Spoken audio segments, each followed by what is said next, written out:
This channel is not monetized, therefore it does not collect data on its viewers.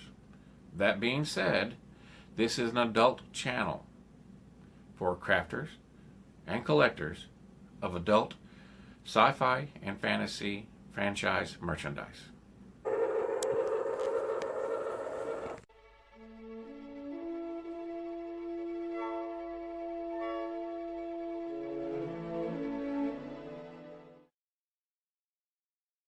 This video we will be reviewing the Eaglemoss Star Trek, the official Starships Collection 135.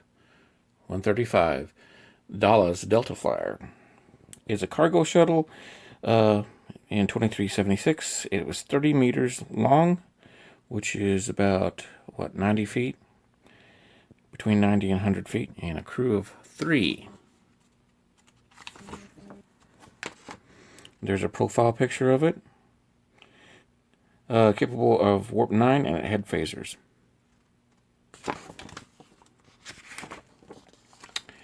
The ship used by Dala, Mobar, and Zar was old, worn, and clunky looking, but they were nevertheless able to pass it off as a highly sophisticated Delta Flyer. They used this rather decrepit vessel to help them fleece unsuspecting aliens of valuable goods.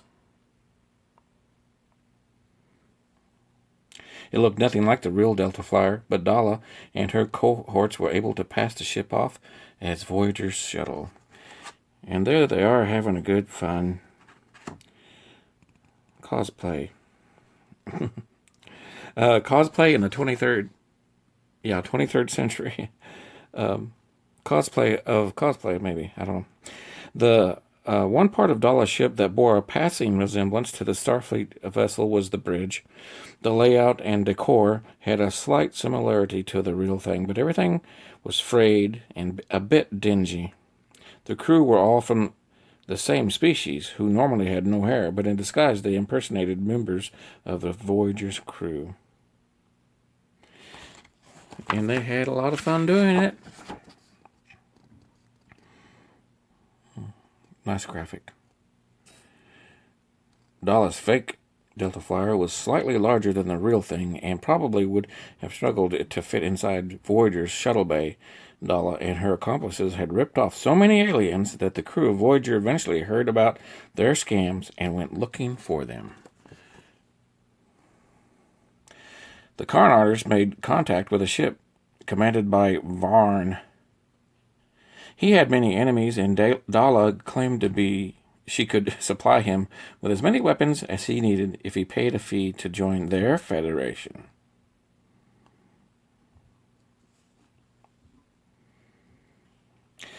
The photon torpedoes that Dala supplied Varn were just empty casings, full of used pinball machine parts. Back to Future reference there. Once he realized that he had been ripped off, his vessel held their ship in a tractor beam. At this point, Voyager arrived, also demanding answers. They got caught.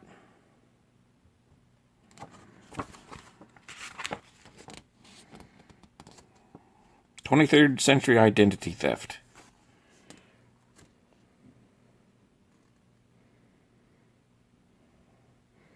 Those filthy animals.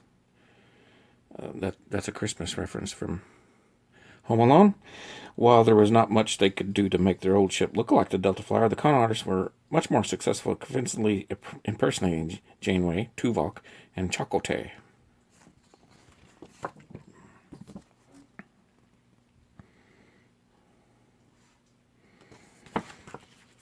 Hustlers.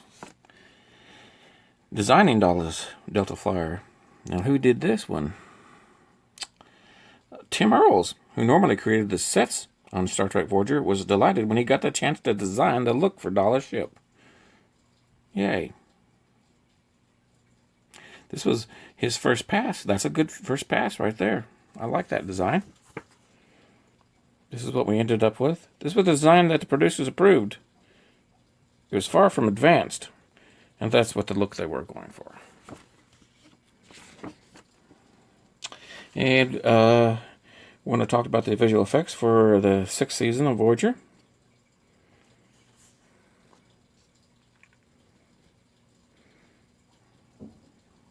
Remember when movies used to use matte paintings?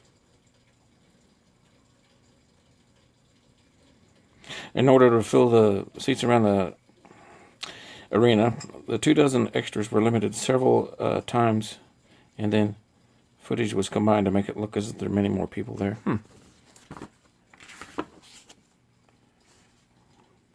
More gorgeous matte paintings. Oh, I remember that episode. That episode was awesome. A planet that experienced time differently. Oh, yeah. Rick Sternbach based the ships from Blink of an Eye planet on space vehicles developed by the Russian space program. Yeah, that was a great episode. Great. Voyager in its prime. Digital Muse is who they use for a lot of the effects.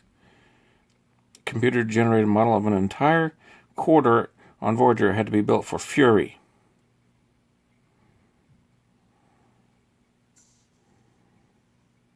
One of the hardest jobs in Good Shepherd was making the rocks in the ring of the planet look right as the Delta Flyer through them.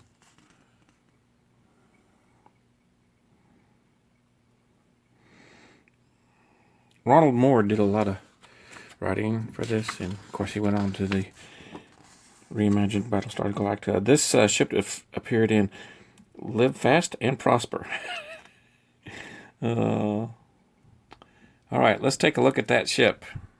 Now, as soon as I took the base out of the package, there was a little bit of a residue there. It's probably a mold release.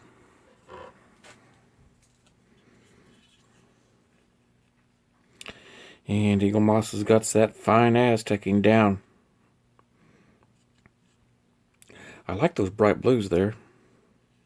They contrast really good.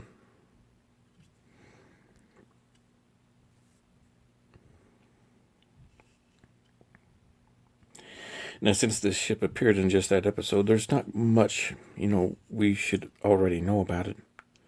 Honestly, it's just a new ship, new design. Unfortunately, you can see the seam there. I'm not a fan of seams. It would seem if these are the warp engines, the blue matches a little bit too good. And here we got some more Aztecing. As you can see, the seam goes all around where the model was put together. I think you would, and look, there's some liquid there. I'm sure it's mold release.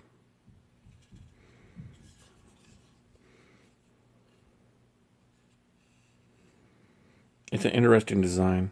Very blocky, chunky. They put the red pinstriping on there, and of course the pennant, for the episode, because it was impersonating a Federation ship. Though not a real Federation ship. I'm not really sure where the bridge is at. I'm guessing it's right there. Overall, it's a cool little design. And where else are you going to get this ship without scratch building it, 3D printing it? If somebody would have to make the file.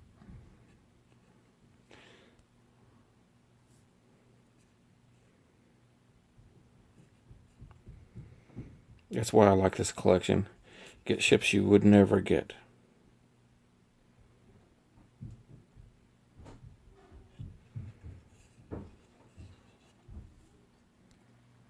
I actually had a little bit of trouble getting the stand into the base. It was, I had to do some sanding and then some hot gluing. And look at that, it's still not in there quite right.